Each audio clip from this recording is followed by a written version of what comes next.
Կարողացաք համոզել ձեր ամուսնուն, որ ամեն դեպքում վերանայի որոշումը, որովհետև 6 տարի դատվել նշանակում է 6 տարի հետաձգել իր քաղաքական պլանները, որովհետև ինքը քաղաքական պլաններ ուներ եւ դրա մասին հայտարարել էր եւ իրեն ընդունել էին որպես ընդդիմության միասնական թեկնածու։ Ու կարծես թե նախապատրաստական աշխատանքների մեջ էին, համենայն դեպս անընդհատ մենք հարցազրույցներից այդպիսի ընկալում ունեինք։ Ճիշտ է, ես այսօր ժամի 4-ին եմ վերադարձել, Դավիթի հետ միասին էի։ Որպես կին առաջին արձագանքս եղել է, որ չվերադառնա, սակայն ինքը միանգամից մերժել է ու ես ինքս հասկացել եմ, որ շատ սխալ առաջարկ եմ արել։ Արդեն հայտի դարձավ, որ ինքնաթիռից դուրս գալիս հենց կանանավորել են, այո, հա, այդ եմ ասում։ Դե ես ուրիշ որևիցե բան չէի սպասում անկեղծ ասած այս իշխանություններից։ Իմանալով, որ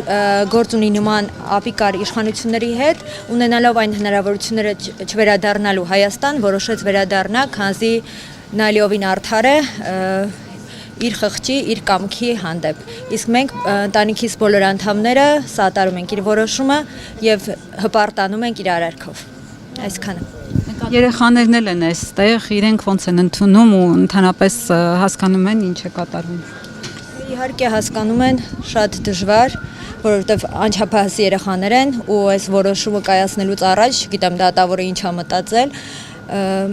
շատ դժվար է երեխաների համար էլ։ Այս երեխաներին ասել եք, չէ՞։ Այո, իհարկե։ Երեխաները իրենք տեսնում են, կարդում են եւ շատ լավ տեղյակ են իրավիճակից։ Իրանք նույնպես հպարտ են իրենց հայրիկով։